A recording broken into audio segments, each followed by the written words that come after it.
In 1970, Franco and Yolo sang a song named Belle l'Authenticité na Congrès, as a public display of their adhesion to the authenticity movement founded by President Mobutu, a movement aimed at encouraging the citizens to connect to their roots. While the authenticity movement killed the careers of a lot of musicians who could not or refused to adapt, Franco adapted well and he even thrived from it by keeping close ties to the power. This adaptation was a demonstration of something much deeper about Franco. Post-colonial sub-Saharan Africa in the 20th century is drenched of examples of search for identity, and there are not a lot of people who embody that search better than Franco. This video will let you know why. So hello, welcome to the Botengu channel. I use this channel to show videos about music theory, others with myself playing music, and I also like to make small documentaries on African music. You can like, comment, and subscribe if you want to see more. If the 20th century was a tumultuous century for the world, it was a transformative one for Africa. The continent, which had just been invaded by foreign powers, went through some serious changes in terms of its identities. Indigenous people would witness a change at almost every level, from their religious belief to their political structures, from their language to their fashion. As anybody can suspect, such a change cannot be made fully in a small amount of time. After the wave of independence, many nations were free to a certain degree to create their own identity. In most cases, the identities of the newly independent nations were a mixture of traditional and colonizer-based systems. Or seen differently, it was more like a back and forth between the two systems. Hence, when it comes to sub-Saharan Africa's research for identity, there has been a lot of resurgence of traditional practices here and there. This search for identity is well demonstrated by somebody like Franco Luambo Makiadi. Franco was initially a member and later the leader of the tout-puissant OK Jazz that he joined in 1956 until his death in 1989. He was an extremely influential artist. He's partially credited for the invention of the soukous. He was also extremely prolific. He, with his group, has released over 100 albums. But he was also the subject of controversy and was thrown in jail despite being close to the government. The purpose of this video is not to go over his life, but rather to understand how he is an accurate embodiment of the search of identity in post-colonial Africa from three different perspectives: lyrically, instrumentally, and religiously.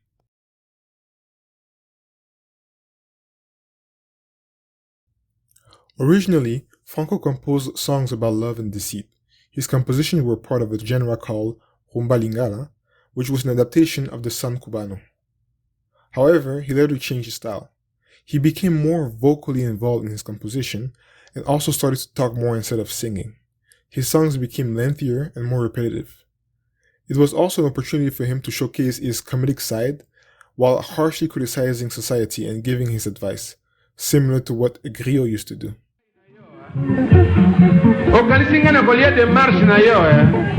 Yo mobali mobimba osombela mwasi ata singabusi te kaka napesaka na droite yo zongisela nga na gauche. Mario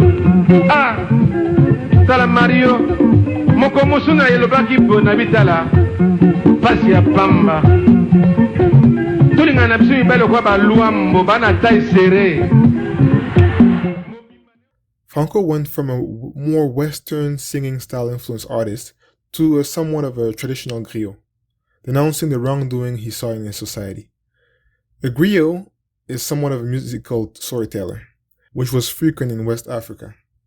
In Hawk Dorch's book, Griot Roots and Identity in the African Diaspora, the griot has three roles, and Franco filled each one of those roles pretty effectively. First, the griot gave advice. Franco did that in his famous hit Mario, where he harshly criticizes a man who exploits established women and leaves at their expenses. Franco advises him to look for a job. The griot can also act as mediators. Franco did that a lot. One example is in his song Bandeko Yabasi, where he tries to install peace between the wives and their in-laws. Griot could also be used by leaders or by politicians. They could praise rulers at the same time they were the only ones who were allowed to criticize them. This is highlighted in one of Franco's famous track, Candidat Nebiso, where he does a promotion of Mobutu's campaign. c'est que sa guitare est une transposition de la philosophie musicale de l'Afrique centrale. Franco had developed a particular way of playing his solos. I have spent some time trying to understand how his style, Odemba, differed from the fiesta style that was the signature of his rival at the time, Dr. Nico. To back up Ray Lema's claim, I will use the words of two legends of the Congolese guitar, Olivier Chimanga and Pepe Manaku Feli. Olivier Chimanga explains that there are at least two things that made Franco's style uniquely African. The first thing is that Franco had the tendency to semi-mute some of his strings in his songs, which made it sound like small marimbas, traditional instruments. The other element is the use of intervals, especially 6 intervals, which is demonstrated by Manwaku.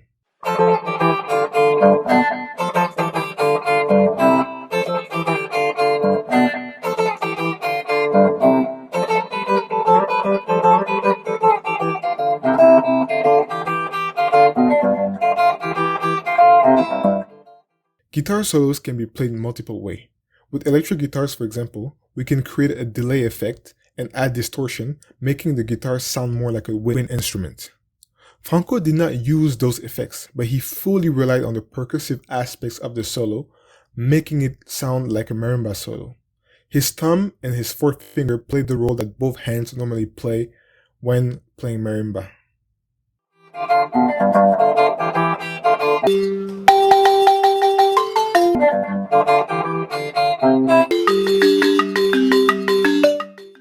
To summarize, Franco's particularity in guitar was his ability to create fast-paced, rhythmic solos, almost only using intervals.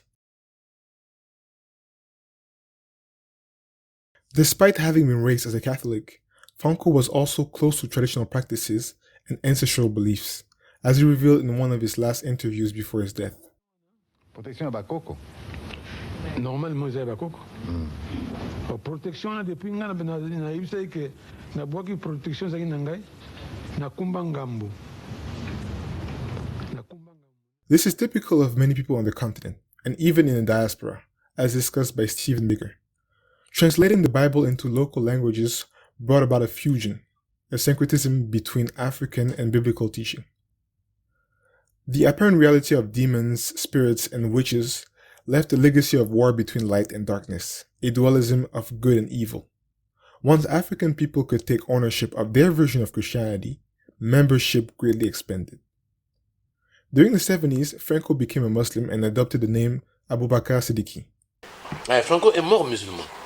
Il a été d'abord, dans sa naissance, il était catholique. Mais juste aux années 70, je crois, 70, 75, il s'est converti en musulman. Il s'appelle Abubakar Siddiqui. The conversion to Islam of originally black Christians can be seen as a rejection of the colonizers or master culture, as it can be seen in the case of African American, in particular the Nation of Islam. In some other cases, Islam can be attractive because it allows certain things that Christianity doesn't, such as polygamy. Finally, converting to Islam as a group could also be a political move that would serve as a way of joining different global alliances, such as in the case of the Sultan Njoya in Western Cameroon. No matter the reason, one thing is certain. Switching from Christianity to Islam was an additional possibility that the sub-Saharan Christian could use to shape their identities. And once again, it is shown by Franco. To summarize, it is pretty rare to see an artist that has publicly undergone such an evolution on this amount of levels as Franco. Now, we have to admit that his career spanned a long time, but the same observation cannot be made for some of Franco's peers, such as Taboulé or Simaro Massia. What is true is that his artistic and personal life were a reflection of the changing times and the perpetual research for identity in post-colonial Central Africa.